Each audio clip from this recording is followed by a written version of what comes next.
On the night of my 35th birthday, my father raised his glass in front of 50 people and said the biggest mistake of his life had been giving me the family's last name. It wasn't a whisper. It wasn't an aside. It was a toast. With French champagne, in the banquet hall of the city's most expensive country club, to the timid applause of people who didn't know where to look, I smiled, placed my napkin on the table, and walked out without saying a word. What nobody there knew was that, at that exact moment, I already had everything I needed to dismantle, piece by piece, the empire they had built on my name. But before we continue, make sure you're subscribed to the channel and let us know in the comments, where are you watching this video from? We love knowing how far our stories are reaching. My name is Claire. I'm 35 years old, a financial auditor in New York City, and I spent most of my life trying to figure out what was so wrong with me that made me so impossible to love. It wasn't a question that hit me all at once. It grew slowly, like dampness seeping into drywall without anyone noticing, until the day you press your hand against it and realize everything inside has already rotted away. I was the middle child, which, in my family, meant being invisible by definition. My older sister, Sarah, was the undisputed pride and joy, a law degree, married young, a mother of 2 kids whose pictures my mom would shove in the face of anyone who stood near her for more than 2 minutes. My little brother, Kevin, was the spoiled baby of the family, which meant he spent 30 years being excused for absolutely everything he did. And I was the leftover. I learned to deal with it the only way that makes sense when you're a kid and have no choice. I became highly competent. I studied more than I had to. I worked harder than anyone asked me to. I built a solid career not because someone encouraged me, but because the alternative was standing still, waiting for a validation that was never coming. My mother, Diane, was the kind of woman who confused coldness with dignity. She never yelled, never hit us, never did anything that could be definitively pointed to as cruel. What she did was far more sophisticated and infinitely more destructive. She selectively ignored me. When Sarah got a good grade, there was cake. When I got the exact same grade, there was silence. When Kevin screwed up at work, there were excuses. When I made a single mistake during a presentation at 22, my mother was still bringing it up as evidence of my lack of preparation a decade later. My father, Robert, was a businessman who had built a mid-sized construction company in upstate New York. He wasn't a millionaire, but he had enough to sustain the illusion that he was. He loved country clubs, steakhouse dinners, and being the man at the head of the table that everyone listened to. He had the kind of charisma that works great in superficial environments, but completely falls apart the second you start asking specific questions. I always asked specific questions. I think that's what bothered him. For years, my relationship with my family was a silent negotiation. I showed up on the holidays, smiled for the photos, and pretended the passive-aggressive comments didn't hurt. In exchange, I maintained access to a last name that, in the upstate business circles where my father had influence, still opened a few doors. It was a transaction. It was never love.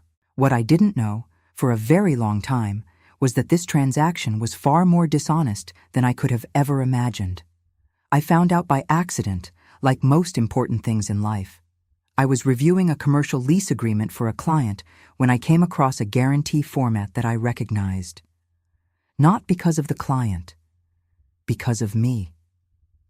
It was my own name, used as a financial guarantor on a loan I had never signed, on a document that had my signature notarized by a county clerk in a town I had never visited, on a date when, as my passport could clearly prove, I was in London for an auditing conference. I stared at that document for a long time. The name was mine. The social security number was mine. The signature bore a reasonable resemblance to my own, the kind of resemblance that passes a superficial glance, but would never survive a forensic handwriting analysis. The loan was for $480,000, taken out under the name of an LLC I had never heard of, GN Development LLC. It took me exactly 40 minutes to pull the public records and find out who the partners of that LLC were. Kevin and Sarah, my brother, and my sister. With my name serving as collateral, without my knowledge, without my authorization, and without anyone throughout this entire process feeling the need to ask me a damn thing. I saved everything. I didn't say a word to anyone. And I started, that very same day, to build the file. That was 2 years before the birthday toast. During those 2 years, I learned more about my own family than I had in the previous 33. Every document I uncovered opened the door to another. The $480,000 loan was just the most recent one. There was an older one for $240,000, taken out 4 years prior, under a different shell company but with the exact same structure. And one before that, smaller, for $90,000, which had apparently been used to quietly cover a personal debt of Kevin's that my parents hadn't wanted to pay off directly. 3 loans, $810,000 in total, all guaranteed with my name. None with my knowledge. On top of that, there was a real estate issue I never expected to find. My paternal grandmother had passed away when I was 17. I vaguely remembered being mentioned in her will, but my family had treated the subject so casually that I never questioned the details. What I discovered, when I finally tracked down the original probate records at the county courthouse, was that their casual attitude was actually a carefully managed cover-up. My grandmother had left a piece of land to me. Not to my dad, not to the family, specifically to me. A rural plot about 40 miles outside the city, which wasn't worth much when she died, but with the region's development over the following years, had appreciated significantly. That land had been transferred, through a power of attorney that I had supposedly signed, into the name of my father's construction company 3 months after my grandmother's death. I was 17 at the time and had no idea what a power of attorney even was. Keeping all of this a secret for 2 years was the hardest thing I've ever done in my life. Not because of the patience it required, but because of what it meant to carry it. Every new discovery was confirmation that the family I kept showing up to please, kept smiling in pictures for, and kept trying to belong to, had essentially treated me as an exploitable resource. Not a daughter, not a sister, an asset. And they did all of this while telling me, in different ways and on different occasions, that I was never quite good enough. There were nights when I would sit at my desk, staring at the encrypted folder on my computer, feeling a mix of emotions that's hard to put into words. It wasn't pure rage, although the rage was there. It was something deeper, a kind of icy sadness, the sadness of someone who finally stops asking what they did wrong and starts seeing clearly what was done to them. When my dad called to invite me to my birthday dinner at the club, I answered on the 3rd ring, accepted without hesitation, and carefully marked the date in my planner. It was the deadline I had been waiting for to initiate the final phase of what I had built. Not because I needed a public scene, I would have survived just fine without it, but because there is something deeply, profoundly just about making sure the people who went out of their way to humiliate you in front of others are confronted with the truth in the exact same manner. And my father handed me that opportunity on a silver platter, with French champagne and a microphone in his hand. I walked out of the club that night with the same calm I had when I walked in. The valet brought my car around. I thanked him with a genuine smile, which was probably the only genuine smile I gave that entire night, and I drove down the avenue without looking back. As I drove, I listened to the silence of the car. It was late, traffic was light, and the city lights blurred past the glass, as if the world had decided to stay quiet for a moment. I put on some low music, the same playlist I always listened to when I needed to think, and let the final details of my plan run through my head one last time. Everything was in order.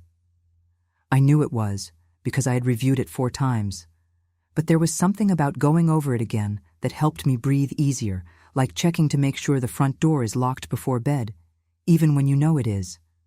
I got to my condo shortly after 11. It was an apartment I had bought entirely on my own, with my own money, without anyone's help, and without using anyone else's name as a co-signer. I had made a point of that. At the time, I thought it was just pride. Over time, I realized it was instinct, the instinct of someone who deep down always knew she would need a place that was irreversibly hers. I sat on the balcony with a glass of water and my phone in my hand. It was almost midnight when the first text came through. Sarah. Not an apology. I already knew better than to expect that. It was a long paragraph, the kind that sounds reasonable in the first few lines, but reveals its true colors as you keep reading. She said Dad had overreacted, that the dinner had been awkward for everyone, that the family just needed peace, and that she hoped I wouldn't do anything rash. Anything rash. 2 years of meticulous documentation, 4 consultations with corporate lawyers, 2 hired forensic handwriting experts, a retained law firm specializing in financial crimes, and an attorney who had reviewed every single line of every document before signing off on the strategy. Rash. I didn't reply. Kevin sent a text at 12:30 a.m., shorter, more direct, and more honest in the most obnoxious way possible. He said I had made an unnecessary scene, and that he expected me to be adult enough to understand that family is family, and we should keep this between us. Family is family. The exact argument people use to justify the unforgivable when they have no other defense. I didn't reply to him either. At 2 a.m., my dad sent a message, no text, just a 43-second voice memo. I didn't listen to it that night. I saved it for the next morning, when I'd have a clearer head. I fell asleep without any trouble, which surprised me slightly until I realized it shouldn't have. I had carried this burden for 2 years. The weight wasn't on me anymore. It had been transferred right back to where it belonged. The next morning at 7:30, while the coffee was brewing, I played my dad's voicemail. His voice sounded completely different from anything I was used to. It wasn't the voice from the toast, that booming, theatrical voice meant to fill a room. It was smaller, closer, with a slight raspy quality that immediately painted a picture of a man who had been awake all night. He said he had crossed a line, that the champagne had clouded his judgment, and that he hoped we could sit down and talk in person. He used the word family 3 times in 43 seconds. I finished my coffee. I put the mug in the sink. I picked up my phone and typed a brief reply. I told him I had received his message and that he would be hearing from me shortly through the appropriate channels. The appropriate channels, in this case, meant the law firm that had filed, that very morning, 3 simultaneous actions. A formal legal demand letter declaring my status as an unauthorized guarantor on the 3 loans and demanding documented proof of the signatures. A civil lawsuit to void the power of attorney used to transfer my grandmother's land to his company, and a formal complaint submitted to the district attorney's office regarding potential identity theft, wire fraud, and forgery. It wasn't rash. It was surgical. At 10 a.m. that same day, I walked into the corporate branch of the bank where the loans had been taken out.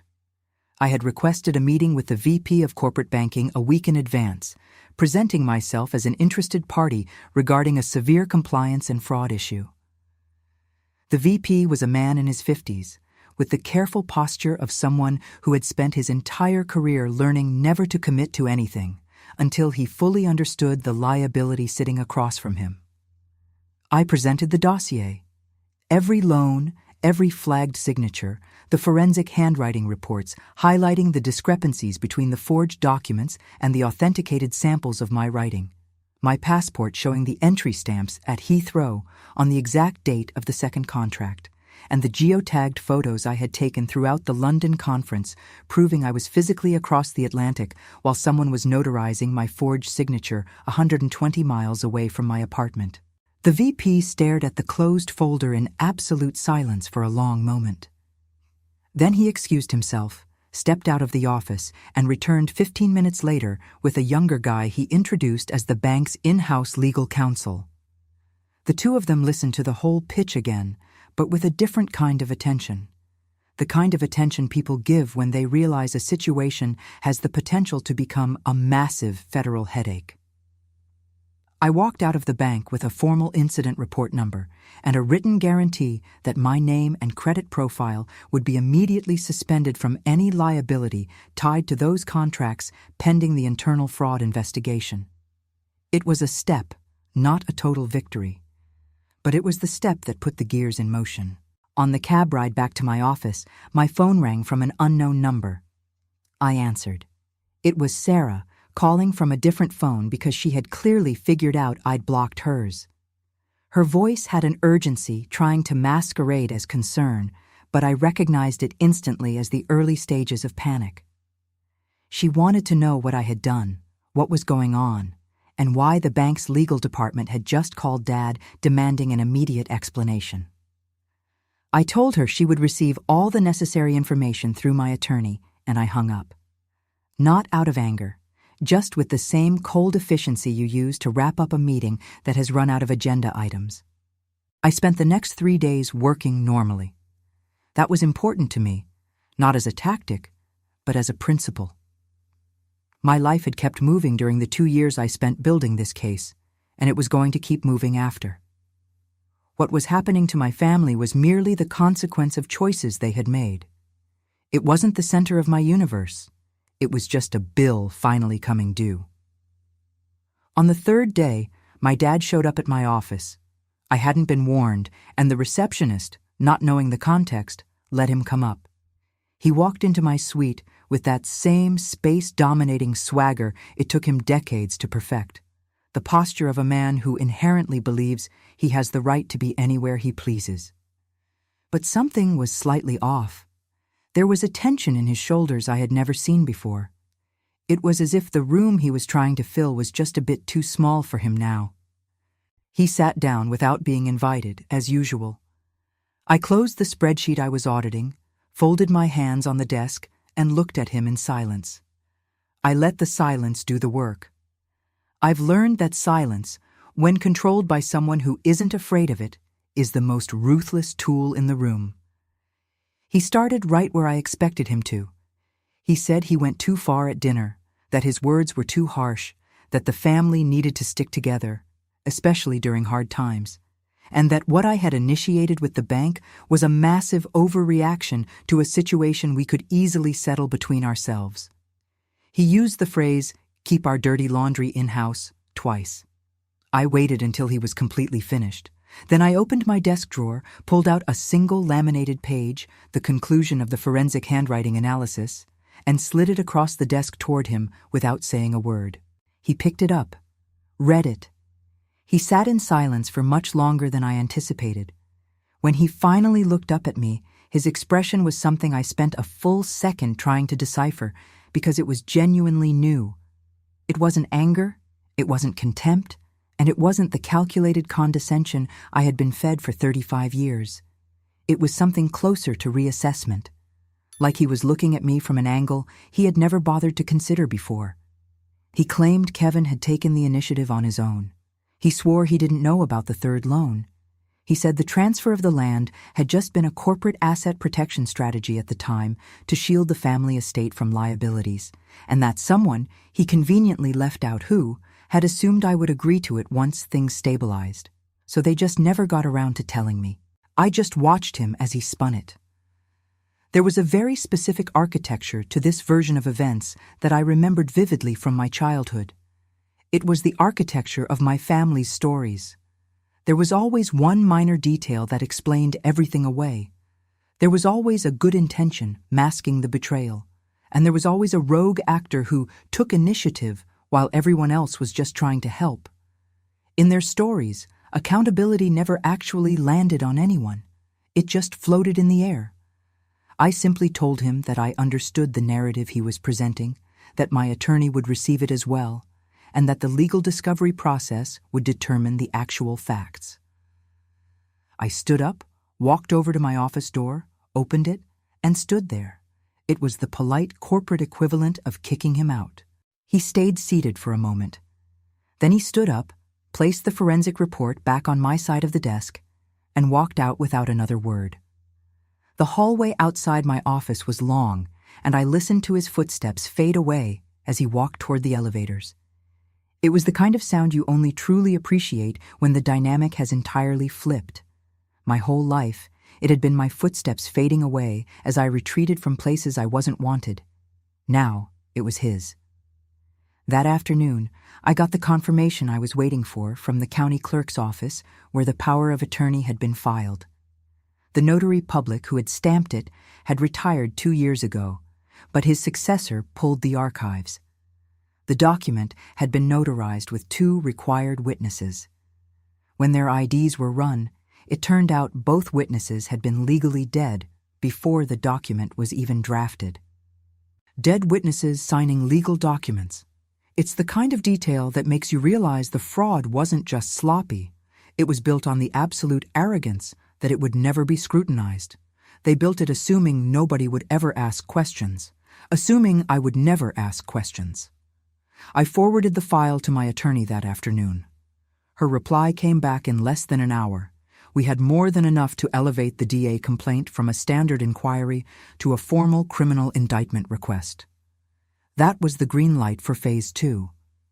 The cease and desist and legal summons arrived at my parents' house on a Tuesday morning.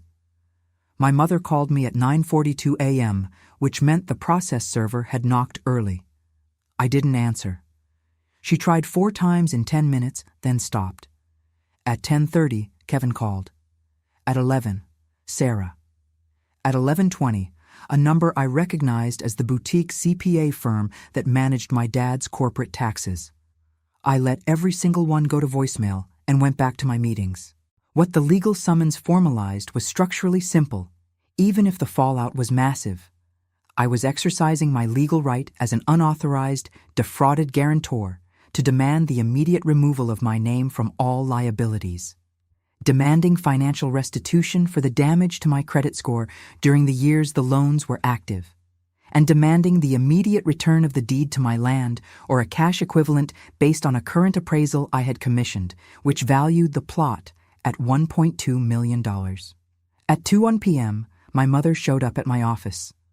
Unlike my dad, she had actually called the front desk first, not to ask permission, just to inform them she was on her way up.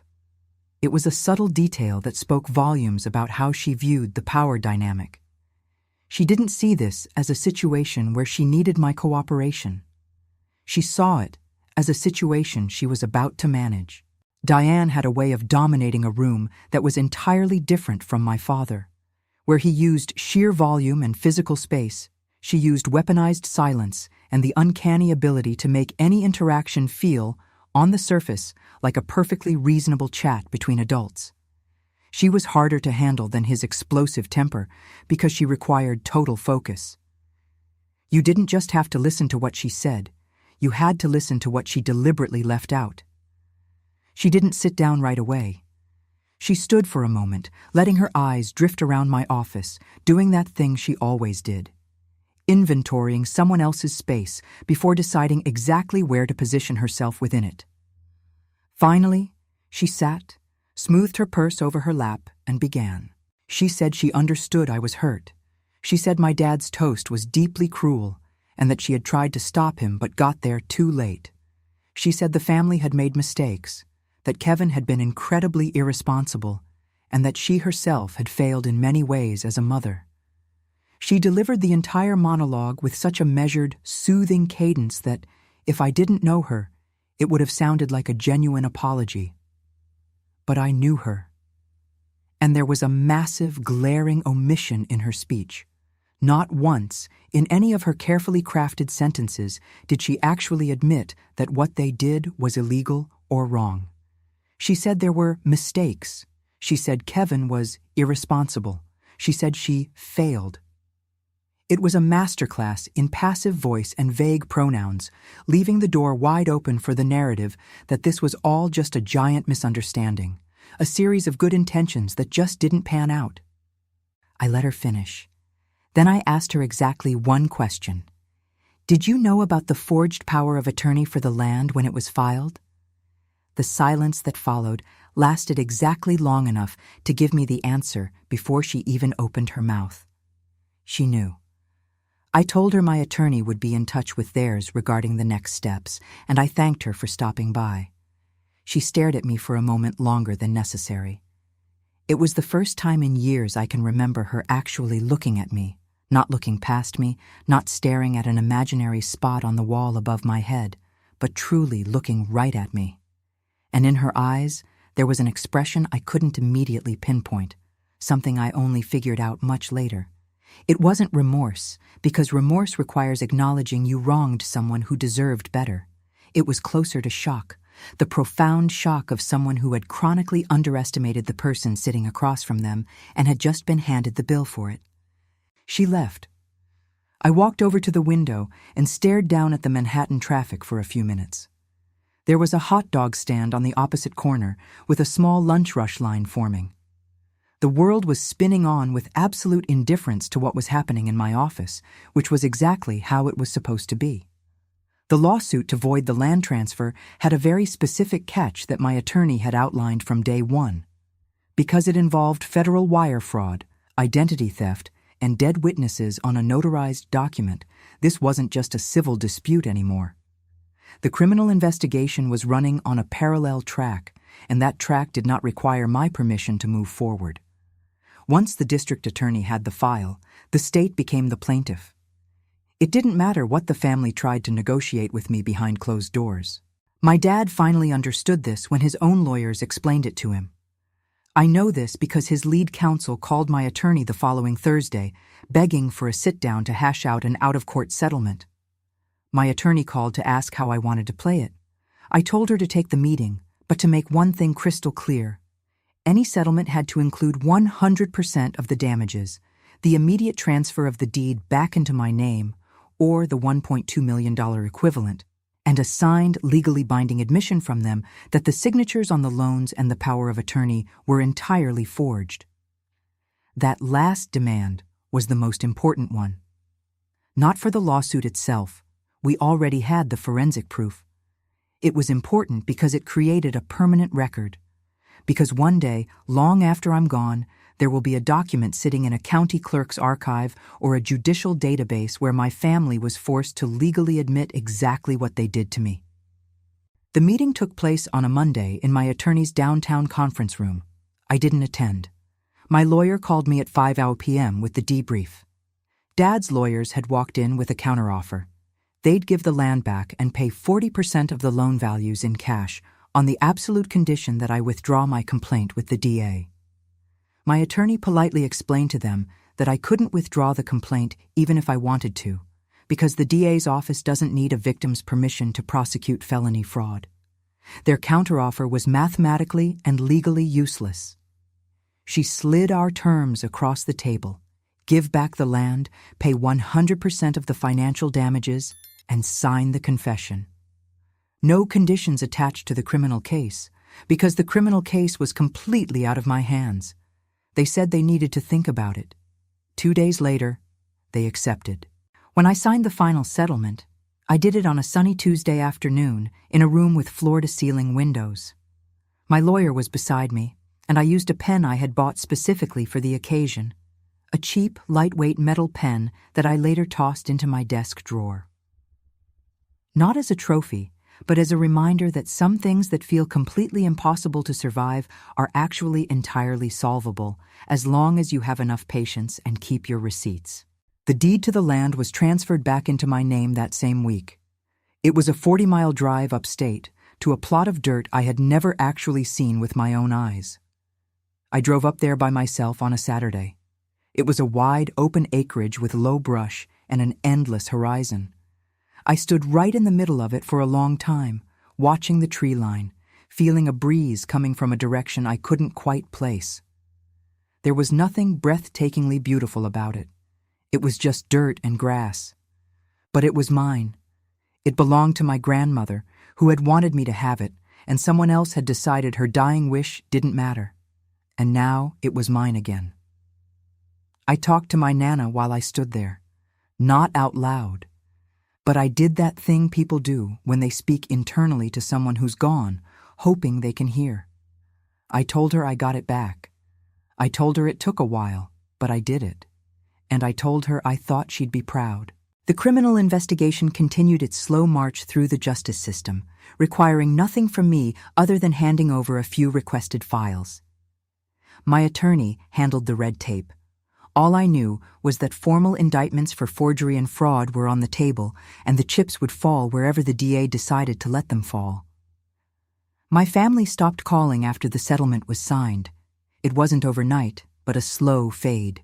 The texts got further apart, colder, more formal, until one day I realized it had been 3 weeks since my phone lit up with any of their names, and I hadn't missed them at all. It was a bizarre realization. It wasn't exactly relief.